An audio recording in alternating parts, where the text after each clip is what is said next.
Assalamualaikum warahmatullahi wabarakatuh. My name is Nur Shahzanani Fatnin binti Zulkafli, a student of FYP1. Today, I want to present to all of you about my current project, which is Investigation of Fracture Behavior of Natural Fiber Reinforced Laminated Composite. First of all, my presentation today covered the introduction of this project, the problem statement, the objective, a little bit of literature review, methodology, materials that being used, conclusion, and also Gantt chart for FYP1 and FYP2. Firstly, what is composite? Composite is the assembly or combination of two or more materials with different physical and chemical properties. When they are combined together, they will create a material that is specialized to do a certain job. For instance, they will become more stronger and lighter. Besides, they also can improve the strength and the stiffness of the materials, as well as it is applicable in many situations or applications. Most of the composites are made out of a matrix and reinforcement. Usually, reinforcement comes in the form of particles or fibers to bear with most of the structural load. Meanwhile, matrix function to give form or shape to the composite as it will keep the reinforcement in place.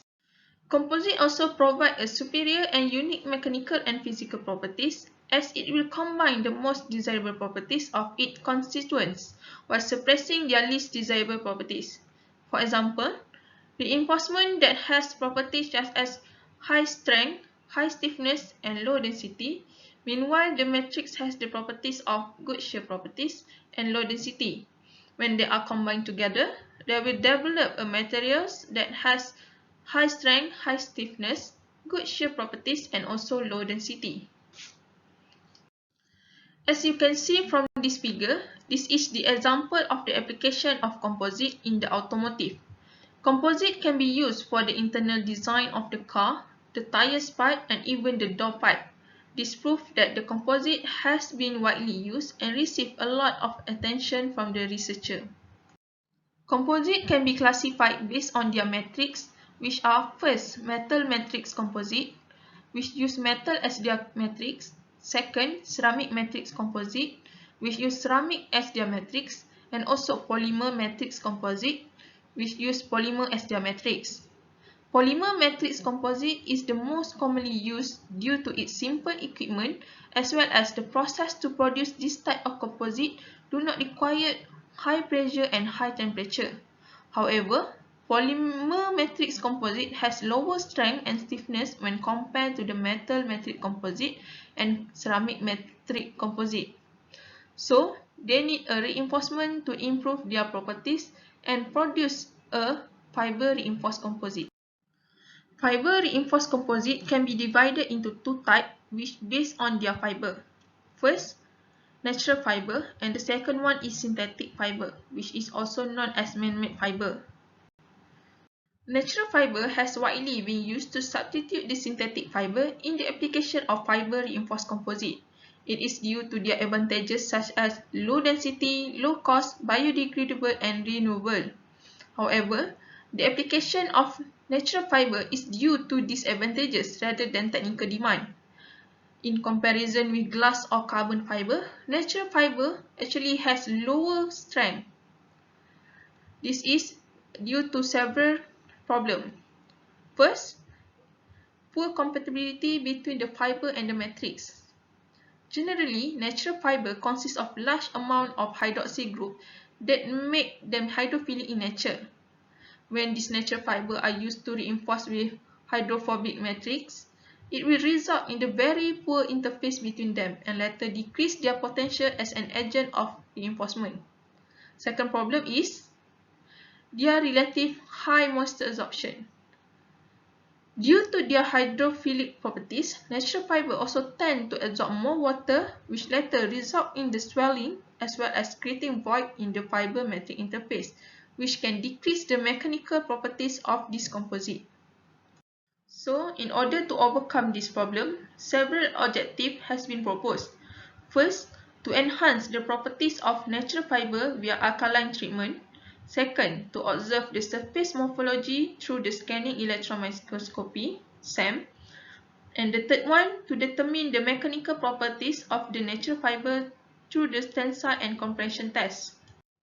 So, from the literature review, there are several chemical treatments that can be used to modify and enhance the properties of this natural fiber. First, by alkaline treatment, which introduce sodium hydroxide to the natural fiber. Second, by silane treatment, which use silanol formation to improve the fiber matrix interface. And the third one is acetylation, which use functional group of acetyl. In this project, alkaline treatment has been chosen to improve the natural fiber properties. The methodology of this project is first by chemical treatment, which use alkaline treatment, then proceed with sample preparation, which is by using hands layout technique, and the third one is sample characterization using SAM, tensile test, and compression test. First, we go to the chemical treatment. Chemical treatment by alkaline treatment introduce sodium hydroxide to the natural fiber.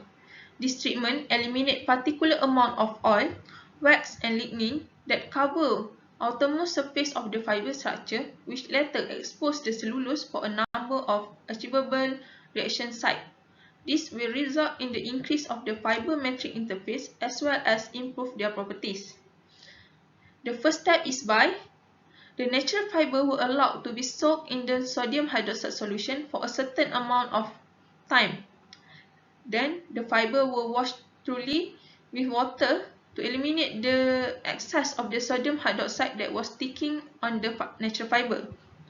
Lastly, the fiber were washed again with distilled water before it is left to dry. After the sample has been treated via alkaline treatment, they undergo sample preparation, which is by using hands layout technique at the room temperature. Firstly, an aluminium was placed at the bottom to act as the mold. Then, epoxy and hardener were mixed together and uniformly poured and spread on the surface of the aluminium. Then, the treated natural fiber at a specific volume were distributed on the top of the matrix mix. And then, another layer of the matrix will cover the surface of the natural fiber. And lastly, another piece of aluminium was placed at the top to act as the top plate of the sandwich structure.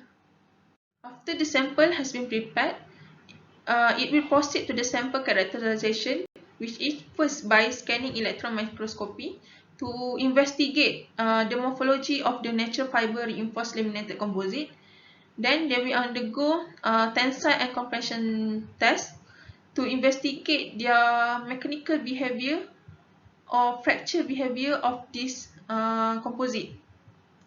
So, in conclusion, the properties of natural fiber reinforced composite can be modified through the chemical treatment. For example, in this project, by using alkaline treatment.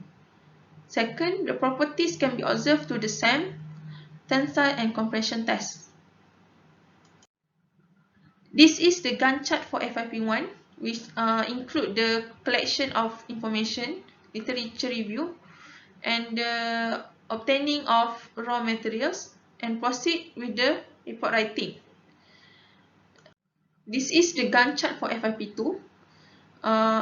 It will cover the chemical treatment, sample preparation, and sample characterization in order to achieve the objective of this project. And that's all from me. Thank you.